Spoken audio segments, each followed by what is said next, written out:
We provide you the platform to turn your dreams into reality. Give wings to your aspirations with KR Mangalam University. निगेव यानी दक्षिणी Israel के सबसे बड़े अस्पताल के अंदर इस वक्त न्यूज़ नेशन आपका अपना चैनल मौजूद है।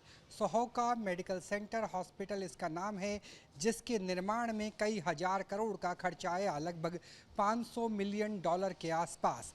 लेकिन ईरान की एक मिसाइल स्ट्राइक ने इसे पूरी तरह से तहस नहस कर दिया। यहाँ तक कि इस पूरे इलाके में लगभग 3 लोगों की मृत्यु हुई थी और 8 लोग बुरी तरह से घायल हुए थे। बाहर की तस्वीरें तो आपने बहुत देखी होंगी, लेकिन न्यूज़ नेशन अब आपको अंदर भी लेके चलेगा। दरअसल कहा तो ये जाता है कि युद्ध की शुरुआत, जंग की शुरुआत साम्राज्य और संस्कृति के लिए होती है, लेकिन जो तार तार होती है वो है मानवता, वो है इतिहास। क्योंकि अब ये पूरा कॉम्प्लेक्स बंद हो गया है। यहाँ पे एनेस्थीसिया का इलाज चलता था और देखिए कैसे जो लिफ्ट्स हैं, लोग जब बेतहाशा भागने की कोशिश कर रहे होंगे तो लिफ्ट से जाने की कोशिश कर रहे होंगे बेसमेंट के अंदर, और वो लिफ्ट भी तार तार हो गई है।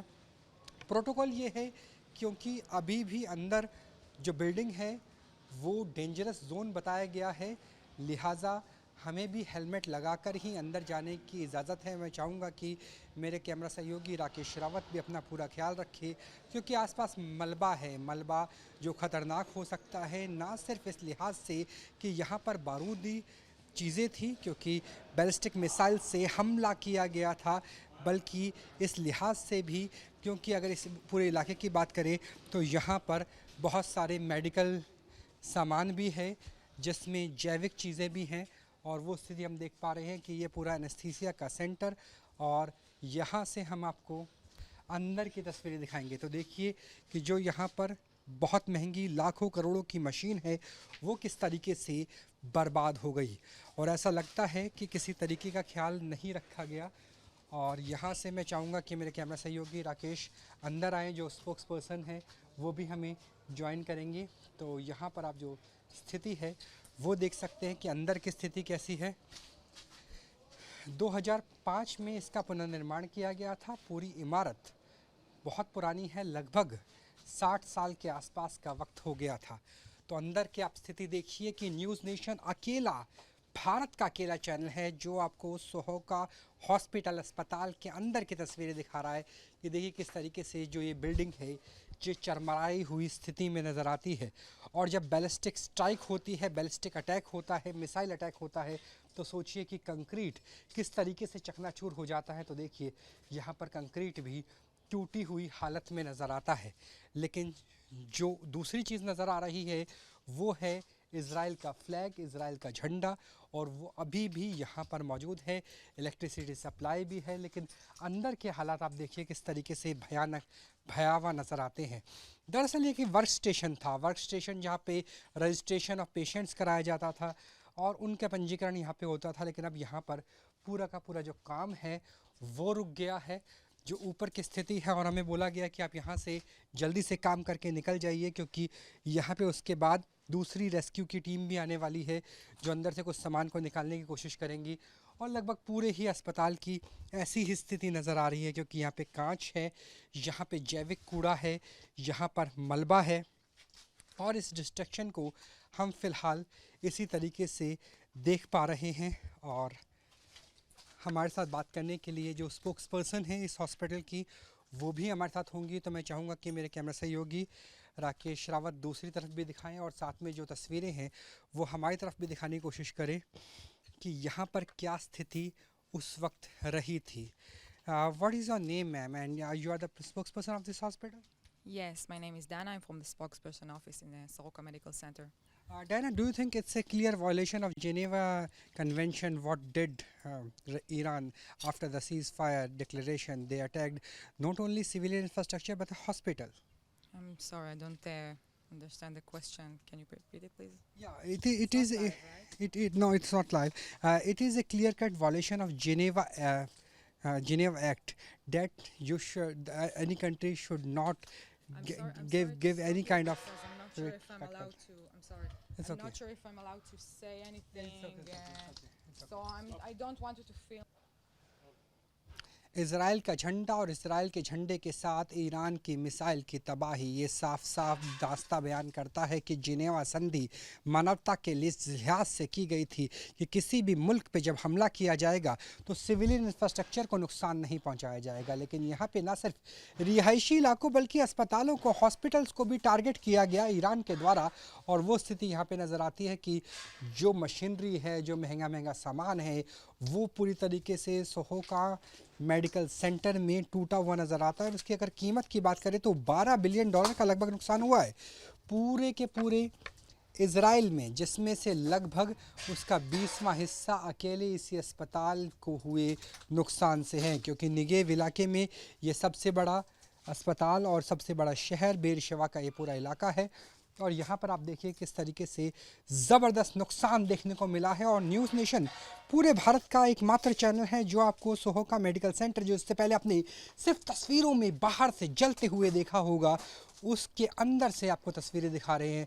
और देखिए कि कैसे एक जो चेहरा है वही छलनी हो जाता है। और ये बताता है कि जो डिब्रीज़ निकलती है वो डिब्रीज़ कितनी ख़तरनाक होती है। अगर ईरान की दूरी 1500 किलोमीटर नहीं होती, अगर पास में होता तो ये डिब्रीज़ किसी भी मरीज़ को, किसी भी पेशेंट को छलनी करने के लिए काफ़ी थी। और यही स्थिति हमें यहाँ पर भी नज़र आ रही है कि कांच देखिए किस तरीके से जो कांच है वो पूरा इस इलाके में फैला हुआ है और बहुत शार्प एजेस हैं। और ये ऐसा कांच है जो किसी को भी नुकसान पहुंचाने के लिए काफ़ी है। हालांकि ज़्यादातर जो पेशेंट्स थे उन्हें हटा दिया गया था, लेकिन आप ये सोचिए कि कितना मुश्किल होता है उन्हें शिफ्टिंग करनी। शिफ्टिंग इस लिहाज से मुश्किल होती है क्योंकि कई बार पेशेंट्स वेंटिलेटर पर हैं, कई बार पेशेंट्स ऑक्सीजन सपोर्ट पर हैं, और ऐसे में उन्हें बंकर तक लेके जाना, बॉम्ब शेल्टर तक लेके जाना बेहद मुश्किल होता है। मैं चाहूँगा कि राकेश रावत जल्दी से आगे आए और आगे आकर भी तस्वीरों को दिखाएँ कि कैसा नुकसान यहाँ पर हुआ है। क्योंकि पूरे का पूरा बिल्डिंग कॉम्प्लेक्स है जो तबाह हो गया है, बर्बाद हो गया है। यहाँ पर अब एनेस्थीसिया नहीं दिया जा सकता, यानी जो बेहोशी की दवाई है वो नहीं दी जा सकती, जिसकी वजह से बहुत सारे हॉस्पिटल्स में जो इलाज होना था, जो डॉक्टर्स थे जिनका ऑपरेशन होना था, वो पूरा रुक गया। और इस कॉम्प्लेक्स को भी आप देख लीजिए कि यहाँ पर किसी ज़माने में कॉन्फ्रेंस हुआ करती थी, यहाँ पर मीटिंग्स हुआ करती थी, लेकिन अब पूरा का पूरा इलाका डेंजरस जोन में तब्दील कर दिया गया है। और यही स्थिति हमें आगे के तमाम कमरों में भी नज़र आती है कि जहां छत टूटी हुई है, जहां हालात इस कदर ख़राब हो चुके हैं। और यहाँ जो आपको लेकर आए हैं दरअसल ये फिज़ियोथेरेपी का, मैं चाहूँगा कि कैमरा सहयोगी यहाँ पर पहुँचे, कि एक फिज़ियोथेरेपी का एक सेंटर हुआ करता था। यहाँ पे हम मशीन्स देख सकते हैं जो जिम के लिए आमतौर पे फिज़ियोथेरेपी के लिए इस्तेमाल होती थी। तो ये पूरा इलाका ऐसा है जो यहाँ भी डिस्ट्रक्शन हुआ है और बहुत बुरी तरीके से डिस्ट्रक्शन नज़र आता है। और यहाँ पर नज़र आती है, जैसे अगर भारत की बात करें तो भारत में सबसे पवित्र किताब कहा जाता है गीता को, और उसी तरीके से अगर ईरान की बात करें तो वहाँ पर कुरान है। और यहाँ पर आप ओल्ड टेस्टामेंट को देख सकते हैं। ओल्ड टेस्टामेंट यानी आप ये मान के चलिए कि यहूदियों की बाइबल से कम नहीं है।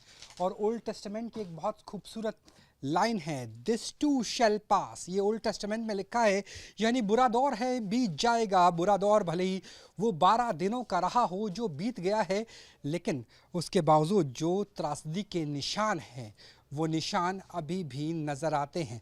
और वो दिल दहला देने के लिए काफ़ी है कि किस तरीके से नुकसान हुआ इस पूरे के पूरे इलाके में, इस पूरे के पूरे हॉस्पिटल में।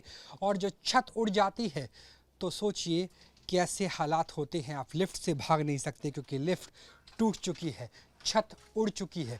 और यहाँ पे बहुत से उस वक्त ऑक्सीजन के पाइपलाइन भी थी, जिस वजह से जो आग है वो ज़्यादा भड़की। मैं चाहूँगा कि मेरे कैमरा सहयोगी राकेश लगातार अपना ख्याल रखता रहें क्योंकि आसपास बहुत सारे शार्प एजेस हैं और हमें कहा गया है कि आप यहाँ से काम करके जल्दी से निकल सकते हैं। तो इस हॉस्पिटल की स्थिति, इस हॉस्पिटल को लेकर के जो स्थिति है वो हमने आपको दिखाई। और ये सिर्फ एक बिल्डिंग ब्लॉक की स्थिति है। जो बाकी बिल्डिंग ब्लॉक है वो इतनी बुरी हालत में है जिस हालत में उन्हें दिखाना भी बेहद मुश्किल हो जाता है। और ये हम यहाँ पर आपको दिखा रहे हैं कि देखिए कि कैसे जो सिस्टम्स हैं, जो सामान है वो पूरी तरीके से बिखरा हुआ है। अब पेशेंट्स का इलाज यहाँ पर होना संभव नहीं रहा है। बहुत संभल के आइएगा राकेश। और आपको बाहर लेके चलते हैं। बाहर ले जाकर भी आपको सारी तस्वीरें दिखाते हैं और बताने की कोशिश करते हैं कि ओल्ड टेस्टामेंट में भले लिखा हो कि दिस टू शैल पास, लेकिन जो पास होता है वो स्थिति क्या है। मैं चाहूँगा कि मेरे कैमरा सहयोगी बाहर की तरफ आइए और यहाँ पर देखिए कि कैसे जो मजबूत कंक्रीट है वो मजबूत कंक्रीट भी टूटी हुई नज़र आती है। ये फायर सेफ्टी अलार्म था, लेकिन ये अलार्म टूट गया है। जो कंक्रीट ब्लॉक्स हैं वो टूट गए हैं। तो सोचिए कि कंक्रीट जो बेहद मजबूत होती है किसी पत्थर की तरह से, और वो भी ताश के पत्तों की तरह बिखरी हुई अवस्था में दिख रही है। तो ये हैं हालात जो मैंने कहा कि जंग भले ही दो देशों के बीच हो, लेकिन जो नुकसान है वो आम लोगों को उठाना पड़ता है, और वही नुकसान हम उठाते हुए देख पा रहे हैं। आगे आपको लेके चलेंगे और जो बाहर की इमारत है उसकी भी स्थिति से आपको अवगत कराएंगे कि कैसी स्थिति है, क्योंकि यहाँ से बाहर आपको जहाँ नज़र आएगी वहाँ सिर्फ अभी कांच नज़र आ रहा है, मलबा नज़र आ रहा है, लेकिन इसके बाहर के नज़ारे और भी भयानक हैं। क्योंकि मैं चाहूँगा कि मेरे कैमरा सहयोगी सीधा बाहर की तस्वीरों की तरफ जाएँ और बाहर की तस्वीरें दिखाएँ कि कैसे यहाँ पर मलबा है। और राकेश बिल्कुल बसते हुए, क्योंकि जो कांच हैं वो इस तरीके के हैं कि अगर आपके हाथ से छुआ तो आपके हाथ को बुरी तरह से चोटिल कर सकते हैं, बुरी तरीके से घायल कर सकते हैं। और यही स्थिति नज़र आ रही है कि आप नीचे देखिए कि जहाँ तहाँ आपको सिर्फ मलबा और मलबा के अलावा कुछ नज़र नहीं आएगा। आप इसकी तुलना एम्स से कर सकते हैं भारत के अंदर, क्योंकि ये दक्षिणी इजराइल के सबसे बड़े अस्पताल में इस वक्त मौजूद है। बेरशेवा इलाके का नाम है, और इस अस्पताल के एक पूरे के पूरे कॉम्प्लेक्स को, और देखिए ऊपर से भी अभी भी यहाँ पर गिर रही है बिल्कुल, इसलिए हमें कहा गया कि आप हेलमेट मत उतारिएगा। और देखिए शार्प एजेस हैं, इन शार्प एजेस से कभी भी निकलते हुए भी नुकसान हो सकता है, इसलिए हमें भी बहुत बचते हुए काम करने के लिए बोला गया है, क्योंकि चारों तरफ कांच फैला हुआ है। और जिस वक्त मैं यूक्रेन के अंदर मौजूद था तब भी कहा जाता था कि अगर मिसाइल स्ट्राइक डायरेक्ट ना हो तो भी आप खिड़कियों से दूर रहे, क्योंकि खिड़कियों के जब कांच टूटते हैं तो वो भी किसी गोली की तरह से आपकी त्वचा को छीलते हुए आपके शरीर के अंदर पहुंच जाते हैं। और मलबा इतना कि इसे हटाने में भी अभी कई हफ्तों का समय लग सकता है। तो इस तरीके का जो कांच है वो नज़र आ रहा है चारों तरफ फैला हुआ। और इसकी शार्पनेस अगर बात करें तो इतनी शार्पनेस है कि मैं हल्का सा दबाऊंगा तो लहू लुहान हो सकता है। तो सोचिए कि ना सिर्फ मिसाइल की डिबरी, बल्कि ये कांच भी किसी की जान लेने के लिए काफ़ी है। तो ये हालात है दक्षिणी इजराइल के सबसे बड़े अस्पताल के अंदर, जिसकी ग्राउंड रिपोर्ट न्यूज़ नेशन आपका अपना चैनल अकेला है पूरे भारत का जो आपको अंदर से नज़ारे दिखा रहे हैं। वो नज़ारे जहां आखिरी हमला किया गया था ईरान की तरफ से, और ईरान ने उसके बाद ट्वीट भी किया, उसके विदेश मंत्रालय की तरफ से कहा गया कि आखिरी हमला हमने किया है, क्योंकि पहला हमला इजराइल ने किया था। लेकिन यहाँ पे सवाल दम्भ का नहीं है, गर्व का नहीं है, कौन हारा कौन जीते का नहीं है, क्योंकि हार और जीत किसी की भी हो, लेकिन जो तार हुई है वो है मानवता। जो लोग मरे हैं वो है ऐसे मासूम लोग जिनके राजनीति से, जिनका सिविलाइजेशन, वॉर ऑफ सिविलाइजेशन से कोई सीधा वास्ता भी नहीं था, वाख्ता भी नहीं था। कैमरा सहयोगी राकेश रावत के साथ Rahul Dabas, news nation, Beersheba, Negev, Israel. जहाँ भक्ति है हर शब्द में, कथाओं में छुपे हैं दिव्य रहस्य, और ज्योतिष देता है जीवन को दिशा। धर्म से जुड़ी हर बातों को जानने के लिए हमारे चैनल स्तुति को सब्सक्राइब करें। चैनल पर जाने के लिए इस लिंक पर क्लिक करें।